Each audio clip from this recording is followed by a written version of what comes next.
اللہ کے نبی صلی اللہ تعالیٰ علیہ وسلم نے اس حرمت والے مہینے کی فضیلت بھی بیان فرمائی، اور اس محرم میں حضرت حفصہ رضی اللہ تعالیٰ عنہ جو حضور کی زوجہ ہیں، وہ فرماتی ہیں رسول پاک صلی اللہ تعالیٰ علیہ وسلم 4 عمل زندگی میں کبھی ترک نہیں کرتے تھے، چھوڑتے نہیں تھے۔ وہ کیا ہیں؟ تو آپ فرماتی ہیں ان میں سے ایک عاشورہ کا روزہ حضور کبھی نہیں چھوڑتے تھے۔ عاشورہ کا روزہ رسول پاک صلی اللہ تعالیٰ علیہ وسلم کبھی ترک نہیں فرماتے، اس کی بڑی فضیلت ہے۔ یہ عاشورہ کیا ہے؟ السلام علیکم ورحمۃ اللہ وبرکاتہ۔ ناظرین اکرام، امید کرتا ہوں آپ سب خیر و عافیت سے ہوں گے اور اپنے گھروں میں خوشحال ہوں گے۔ اللہ تبارک و تعالیٰ آپ لوگوں کو ایسے ہی خوش رکھے، شاد و آباد رکھے۔ دوستو، جیسا کہ آپ سبھی جانتے ہیں، اسلامک نیو سال شروع ہونے کے لیے جا رہا ہے، یعنی کہ محرم الحرام کا مہینہ شروع ہونے کے لیے جا رہا ہے۔ آپ حضرات کو چاہیے کہ اس مہینے کی فضیلت ضرور جانیں اور اس پر عمل بھی کریں۔ وہ کون سے کام ہیں محرم الحرام کے مہینے میں کرنے چاہیے، اور کس وقت کرنے چاہیے، کس طریقے سے کرنے چاہیے، کیا کام کرنا صحیح ہے محرم الحرام کے مہینے میں اور کون سے کام کرنا غلط ہے۔ بہت ساری جانکاری، بہت سارے سوالات کے جوابات اس بیان میں آج ہم جاننے والے ہیں، مفتی سلمان اظہری صاحب کی آواز میں۔ آئیے بغیر دیری کے پورا بیان سنتے ہیں مفتی سلمان اظہری صاحب کی آواز میں، اور جانتے ہیں کون سے کام محرم الحرام کے مہینے میں کس وقت کرنے چاہیے۔ اور اس محرم میں حضرت حفصہ رضی اللہ تعالیٰ عنہ جو حضور کی زوجہ ہیں، وہ فرماتی ہیں رسول پاک صلی اللہ تعالیٰ علیہ وسلم 4 عمل زندگی میں کبھی ترک نہیں کرتے تھے، چھوڑتے نہیں تھے۔ وہ کیا ہیں؟ تو آپ فرماتی ہیں ان میں سے ایک عاشورہ کا روزہ حضور کبھی نہیں چھوڑتے تھے۔ عاشورہ کا روزہ رسول پاک صلی اللہ تعالیٰ علیہ وسلم کبھی ترک نہیں فرماتے، اس کی بڑی فضیلت ہے۔ یہ عاشورہ کیا ہے؟ 10ویں محرم کے دن کو عاشورہ کہا جاتا ہے، بڑا تاریخی دن ہے، اور بلکہ اللہ کے نبی صلی اللہ علیہ وسلم نے یہ بھی فرمایا قیامت بھی اسی دن کو آنے والی ہے۔ 10 محرم الحرام ہوگی اور جمعہ کا دن ہی ہوگا، جس دن سور پھونکا جائے گا اور پوری دنیا فنا کر دی جائے گی اور قیامت کا منظر قائم ہو جائے گا۔ عاشورہ کا دن آتا ہے تو اے مومنو، سب کے سب اللہ کی بارگاہ میں دوڑ آ جاؤ، عبادت کے لیے لگ جاؤ، اور اس دن یہ یاد کرنا چاہیے کہ یہی وہ دن ہوگا جب ہمیں بارگاہ رب العزت میں کھڑا کیا جائے گا۔ اولین سے لے کر آخرین تک جتنے بھی پیدا ہوئے اس روئے زمین پر سب کو اٹھایا جائے گا، حساب و کتاب ہوگا، اور وہ 50,000 سال کے برابر کا ایک دن ہوگا۔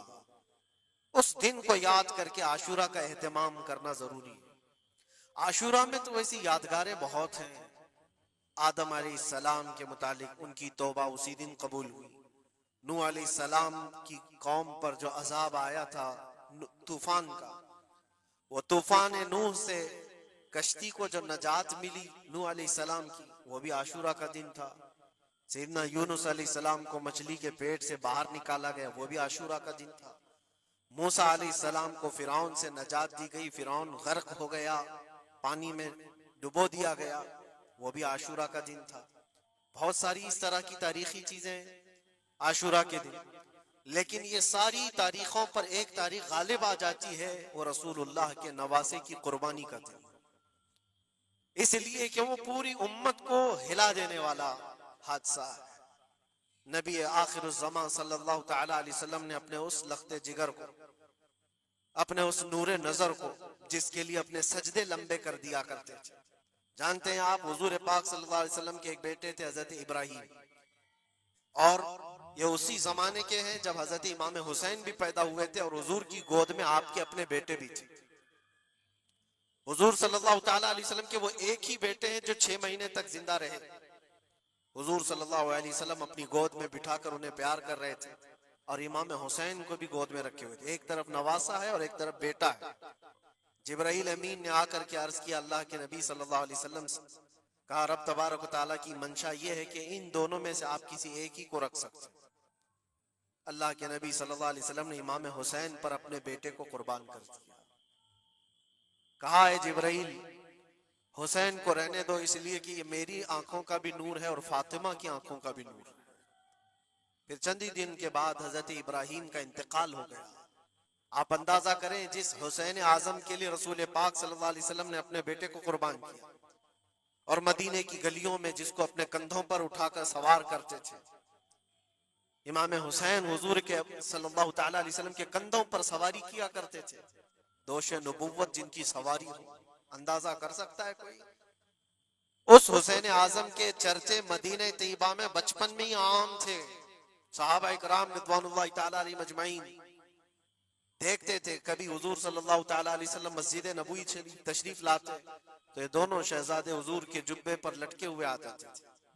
کبھی حضور منبر پر کھڑے ہیں تو ایک شہزادہ حضور کے ایک قدم کو پکڑا ہے، دوسرا دوسرے قدم کو پکڑا ہوا ہے۔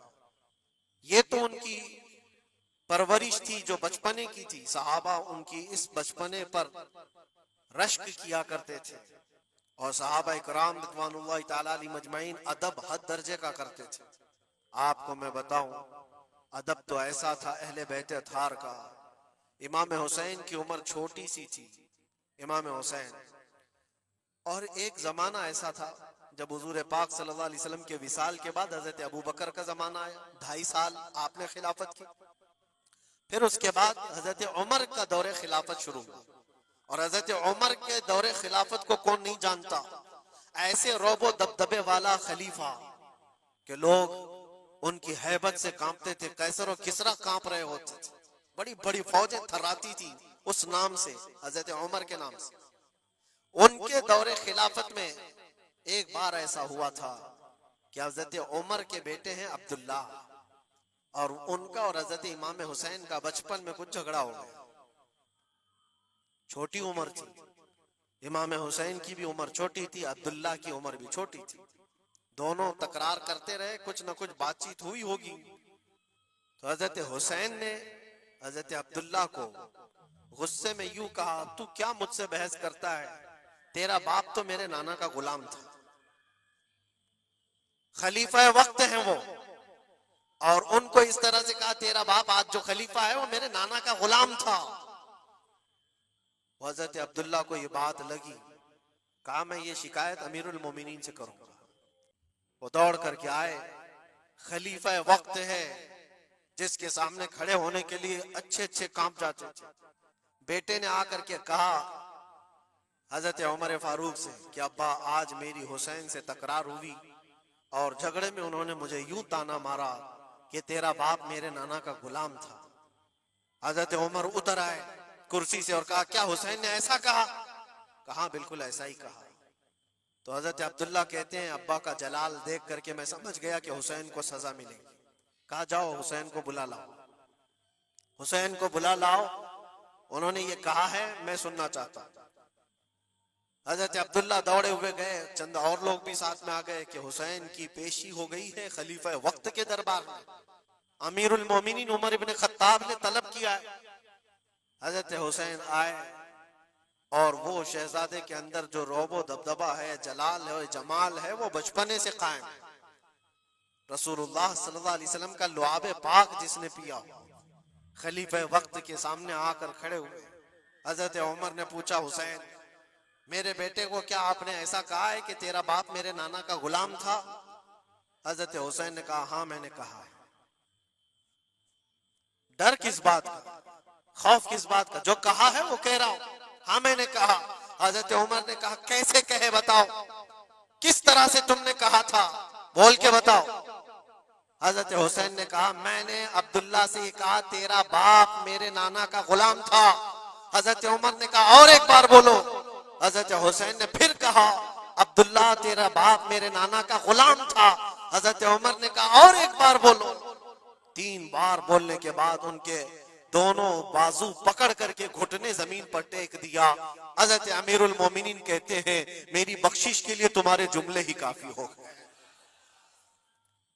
آپ نے جو مجھے سند دی ہے اے حسین، بس یہ جملہ کل قیامت کے دن بھی کہہ دینا، جب میرا حساب ہو رہا ہو تو اتنا کہہ دینا عبداللہ کا باپ عمر میرے نانا کا غلام تھا۔ اس لیے کہ رسول کریم صلی اللہ علیہ وسلم نے فرمایا ہے الحسن والحسین سیدہ شباب اہل الجنہ، حسن اور حسین جنتی جوانوں کے سردار ہیں. یہ جسے اجازت دے دیں وہ جنت میں چلا جائے گا، جسے یہ کہہ دیں وہ کہ یہ میرے نانا کا غلام ہے. مجھے بتاؤ میرے عزیزو، اس حسین اعظم کی بات میں کر رہا ہوں، وقت کا باروب خلیفہ امیر المومنین عمر ابن خطاب، جن کے سامنے گھٹنے ٹیک کر کے بیٹھے اور کہے یہ جملہ دوبارہ کہو، ان کا مقام کیا ہو سکتا؟ حد درجے کا ادب صحابہ اکرام کے اندر تھا. اور ایک مرتبہ ایسا بھی ہوا تھا، حضرت عمر ممبر پر کھڑے تھے، حضرت امام حسین اپنے گھر سے دوڑتے ہوئے آئے. یہ وہ منظر تھا جب انہوں نے اپنے نانا کو ممبر پر خطبہ دیتے ہوئے سنا ہے. زمانہ انہوں نے آنکھیں کھولی ہیں حضور کی گود میں، بچپنا پایا ہے رسول اللہ کے گھر میں، اور دیکھا ہے سب سے پہلے خطبہ دیتے ہوئے تو اپنے نانا کو دیکھا تھا. لیکن جب رسول کریم صلی اللہ علیہ وسلم کی وفات ہو گئی تو پورا اندھیرا سا چھایا ہوا تھا. حضرت امام حسین ان کے متعلق ہے کہ ایک بار حضرت عمر ممبر پر کھڑے تھے، وہ دوڑتے ہوئے آئے مسجد میں. حضرت حسین کو ایسا لگا کہ رسول اللہ خطبہ دے رہے. وہ یادیں کہاں سے جاتی جو رسول اللہ کو خطبہ دیتے ہوئے دیکھا تھا. دوڑتے ہوئے آئے، دیکھا عمر فاروق خطبہ دے رہے ہیں، تو چیخ کر کے کہا کہ آپ میرے نانا کے ممبر سے اتر جاؤ، یہ میرے باپ کا ممبر ہے، اپنے باپ کے ممبر پر جاؤ، تمہارے باپ کے ممبر پر جاؤ. حضرت عمر اتر گئے. یہ نہیں کہ خطبہ قائم رکھا، فوراً اتر آئے اور شہزادے کو پکڑ کر کے رونے لگ گئے. سچ کہا ہے حسین، یہ ممبر تو تمہارے گھر کا ہی ہے، یہ ممبر تمہارے باپ کا ہے، تمہارے نانا کا ہے، اور انہوں نے یہ عزت بخشی ہے ہمیں کہ ہم اس ممبر پر کھڑے ہوتے ہیں. اگر آپ اجازت دیں تو میں خطبہ دوں، ورنہ میں یہیں بیٹھا رہوں. یہ مقام تھا امام حسین کا. بچپنے کی بات کر رہا ہوں. پھر انہوں نے کہا آپ خطبہ دیں. حضرت عمر خطبہ دینے لگے. عزیزان گرامی، رسول کریم صلی اللہ تعالی علیہ وسلم کے اس عظیم خانوادے کی بات کر رہا ہوں. دنیا نے امام حسین کی داستانیں کربلا کی بہت سنائی، اور ہم بھی سناتے رہے اور سنتے بھی رہے. وہ تو آخری وقت کی قربانیاں ہیں. جب آپ کی زندگی پاک تمام ہونے کو آئی اس وقت تو کربلا میں پہنچے، لیکن آپ کی ابتدائی زندگی اور آپ کی جوانی، یہ سب معاملات ہر نوجوان کے سامنے ہونا چاہیے. اگر نوجوان آج ہمارا یہ کہتا ہے کہ میرا آئیڈیل حسین ہے، تو اس کو حسین کی زندگی پڑھنا چاہیے.